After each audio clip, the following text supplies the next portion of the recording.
economic interests. Even more astonishingly, Bill Clinton approved the lease of the historic Long Beach Naval Yards, which were closed down because of defense cuts, to COSCO, a Red Chinese shipping firm created by the People's Liberation Army and implicated in a scheme to smuggle illegal weapons to American street gangs. During a diplomatic visit to Beijing in late 1996, then Secretary of State Warren Christopher declared that the United States and the Red Chinese regime share common hopes and interests. Yet as recently as May 1994, the Chinese Communist Party reiterated its commitment to the creation of world communism. In December of 1996, the Clinton administration welcomed Red Chinese General Che Huitian with full military honors. General Che was the field commander who presided over the Tiananmen Square massacre in 1989 and had killed American troops in Korea during the UN-conducted Korean War in the 1950s. At the general's Pentagon reception, former Secretary of Defense William Perry introduced the communist butcher as my colleague, General Che. If General Che of Red China's People's Liberation Army is the colleague of America's Secretary of Defense, who is the enemy?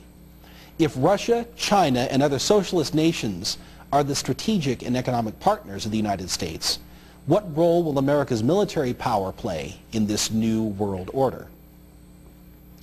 In 1961, the CFR-dominated State Department issued Publication 7277, Freedom from War, the United States Program for General and Complete Disarmament in a Peaceful World.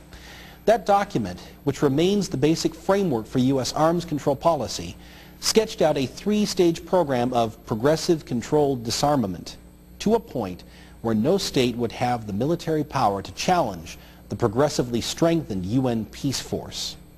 In the final stage, states would retain only those forces, non-nuclear armaments, and establishments required for the purpose of maintaining internal order.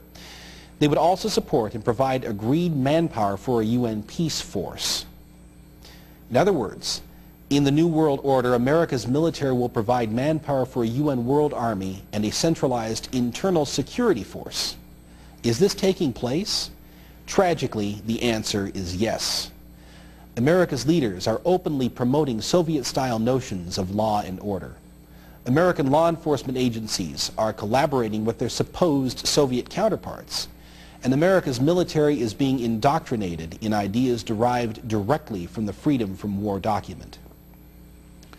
The Oklahoma City tragedy has given President Clinton a pretext to display a Marxist approach to political dissent. During a speech on June 1, 1995, President Clinton declared that when Americans hear people criticizing the federal government, they should stand up and stick their fist in the sky and shout them down, a sentiment that might just as easily have been uttered by Chairman Mao in Communist China. The FBI now has an office in Moscow, and agents of Russia's Federal Security Service, the successor to the KGB, now train at the FBI's academy in Quantico, Virginia. One of the first ventures in joint FBI-KGB operations came during the notorious Waco siege, when the FBI Counterterrorism Center availed itself of the expertise of Igor Smirnov of Moscow's Institute of Psycho-Correction. Smirnov, an expert in psyops or psychological warfare, advised the FBI on subliminal warfare techniques to use against Waco's Branch Davidians. Let us also consider the September 1996 issue of the Atlantic Monthly, in which author Robert Kaplan described a visit to the Army's Military Studies Office and Battle Command Training Program at Fort Leavenworth, Kansas, where new military doctrines are written and disseminated to America's rising generation of military leaders. Kaplan reports that young officers are learning that the U.S. military will be a part of an international constabulary, that is, peace officers, enforcing international law, as Lincoln Bloomfield predicted.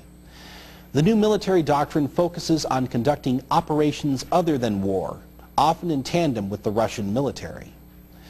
Furthermore, according to Kaplan, many times in the course of my visit I heard discussion of the Posse Comitatus Act, which prevents the National Guard from acting as a local police force.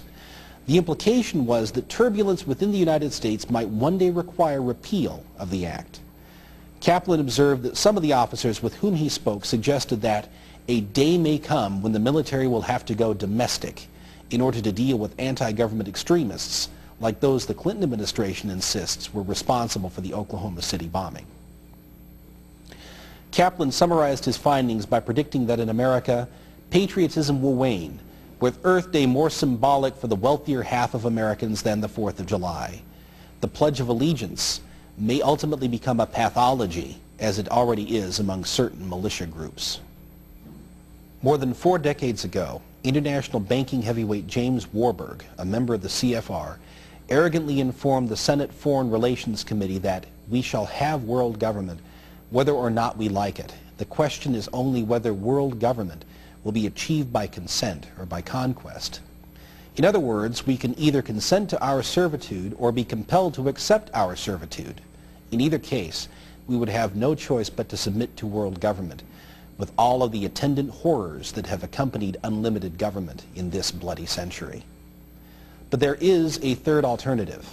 Americans who still reside in the freest and most prosperous nation on earth can educate themselves about the designs and actions of the power elite and take effective action to preserve their liberty and independence. The tragedy of our time is that a conspiracy exists to subvert our independence and destroy our liberties. But within that tragedy are the seeds of hope. There is no iron law of history that dictates an end to American independence and our constitutionally protected liberties. All conspiracies can be defeated through exposure and the mobilization of morally alert citizens. Consider the recent case of Anthony Lake, President Clinton's choice to head the Central Intelligence Agency. Mr. Lake, like President Clinton, is a member of the CFR. He was also intimately associated with the Institute for Policy Studies, an ultra-leftist group in Washington, D.C. that was linked to the KGB and Cuba's DGI intelligence agency.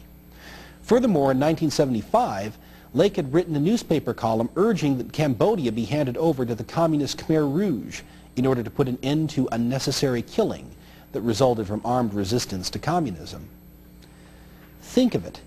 The President of the United States, an erstwhile member of the communist-aligned anti-Vietnam War movement, nominated a former apologist for Cambodia's communist Khmer Rouge to be director of the CIA, and the nomination met with the approval of the major media, the foreign policy establishment, and several key Republican senators. Lake's confirmation seemed all but assured, yet on March 17, 1997, after a few days of Senate committee hearings, Lake withdrew his nomination. Why? The answer, according to the New York Times, Roll Call, and other organs of the establishment press, was the intervention of the John Birch Society, which assembled the definitive dossier on Anthony Lake's subversive background. The one thing that is lethal to the ambitions of conspiracies and conspirators is exposure. This is why the special Conspiracy for Global Control edition of the New American Magazine is so important. It contains the facts that are needed to help Americans understand the nature and tactics of the conspiracy and the strategies that can be used to defeat it. Anthony Lake's defeat illustrates that significant battles can be won by well-informed, motivated patriots armed with the truth, even in the face of opposition from the entire political and media establishment. For nearly 40 years, the John Birch Society has provided principled leadership in the struggle for less government, more responsibility, and, with God's help, a better world. Please contact the John Birch Society to learn what you can do to preserve and extend the blessings of liberty while we still have time.